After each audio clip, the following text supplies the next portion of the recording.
Welcome to This Explainer. If you're deep in the weeds of wedding planning right now, you already know there's one specific moment that brings up this totally unique mix of pure excitement and, let's be honest, absolute dread. I'm talking about the first dance. The pressure to make it perfect can feel incredibly heavy, but today we're going to completely flip the script on that stress. We are turning this from a nerve-wracking obligation into an exciting, joyful part of your planning process that you'll actually look forward to. So let's drop a little truth bomb right out of the gate. The goal isn't to pick a song that's trendy. It's to choose one that feels like you and that you can realistically pull off on the night. Look, in the age of social media, it is so easy to get caught up in those highly choreographed viral wedding dances. But we need to debunk the myth right now that your first dance has to be some crazy viral spectacle. It really doesn't. It literally just needs to be an authentic reflection of who you two are as a couple. To get you there without pulling your hair out, we've got a super straightforward roadmap for today. We're going to cover 1. Setting the tone, 2. Choosing your perfect song, 3. Finding your dance style, 4. Mastering the timing, and 5. Practical practice tips.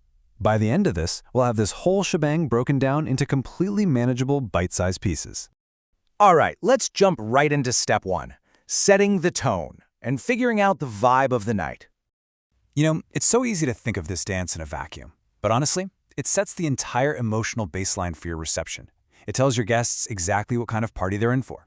So, ask yourselves, how do you want your guests to feel?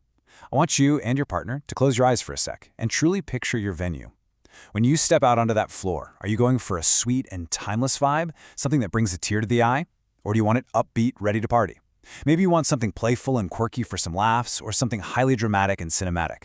Pinning down this core feeling is absolutely crucial because it acts as the compass for every single decision that follows. Moving right along to step 2, choosing your perfect song. This is the classic battle of story versus sound. That vibe you just decided on, that's going to directly guide your music choice, which requires a bit of a delicate balancing act. On one hand, you've got the emotional story. You know, the deeply meaningful lyrics, the track playing on your first date, or something tied to an amazing road trip memory. We all want that connection. But you really have to weigh that against the practical sound. Does the song have a clear beat? Are the transitions smooth? Will the vocals actually carry in a loud, echoing room? Because let's be real, wedding venues can be totally unpredictable acoustically. You have to find that sweet spot between a personal message and a track that actually works in a giant banquet hall full of chattering guests. If you're ever on the fence between two songs, or wondering if your emotional choice will actually hold up on the day, remember this golden rule. Prioritize a consistent rhythm over complicated production. I mean it. A steady, driving beat is literally your best friend up there. It helps you time your steps, and most importantly, it keeps the dance from getting lost when the room is loud, the sound system is bouncing off high ceilings, and your adrenaline is absolutely through the roof. Which brings us to step 3, finding your dance style, with a big focus on movement and comfort. Let's breathe some life into these options, because there is truly something for everyone here. If you went with a sentimental track, the classic slow dance is perfect. Just a simple frame, gentle sways, elegant and totally low stress. Modern contemporary gives you clean movement with minimal steps, but lets you be really expressive. Now, if you're chasing that massive wow factor, a fully choreographed routine is definitely your ticket. But maybe you want to know exactly what your feet are doing at all times. Country swing or ballroom gives you incredibly comforting, structured patterns. Or hey, if you just want a relaxed vibe with an upbeat song, a line dance or simple groove gets everyone smiling. The whole point is to pick the posture and style that fits your song without you just staring at your feet all night. And speaking of comfort, I absolutely love this advice from our source. If you tend to dance in place at parties, lean into that energy. Your first dance can still look intentional. This hits the nail on the head. It speaks so empathetically to anyone who might be anxious about being the center of attention. Your natural movement is perfectly acceptable. It's completely valid. You don't have to magically transform into a pro dancer overnight. You just have to be yourselves, intentionally. All right, step 4, mastering the timing and what we call the middle strategy.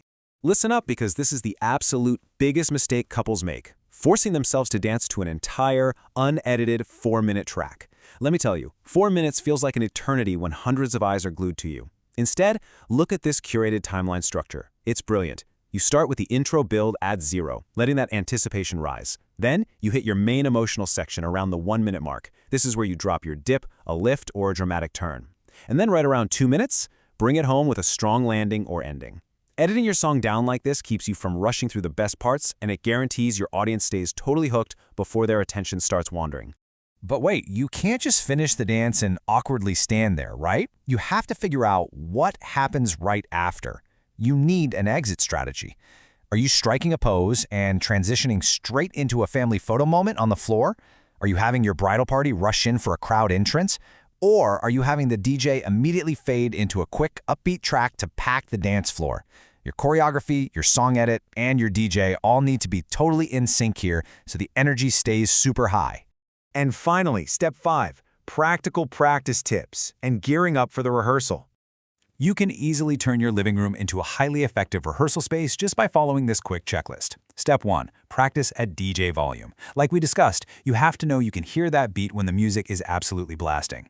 Step 2. Do at least one full run-through in your actual wedding clothes and shoes. Seriously, dancing in a heavy, restrictive dress or tailored suit is a completely different physical experience than practicing in your sweatpants. You really need to test that range of motion. And step 3.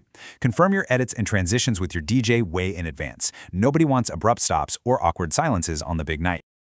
We've covered a lot of fantastic ground in this explainer to help you plan, but if you take away just one thing from this entire roadmap, let it be this phrase: a confident first dance reads better than a complicated one. Choosing the song and the style that make you both feel grounded is the real secret sauce. It turns your practice sessions into moments of joy rather than just another stressful chore on your list. So, I want to leave you with this provocative final thought. Something to chat about with your partner tonight. Will you choose a dance that looks perfect on paper, or one that lets you be truly present when the lights hit? Remember, this moment completely belongs to the two of you. Make it yours, have fun with it, and it's absolutely going to be a highlight you remember forever. Thanks for joining me on this explainer, and happy planning.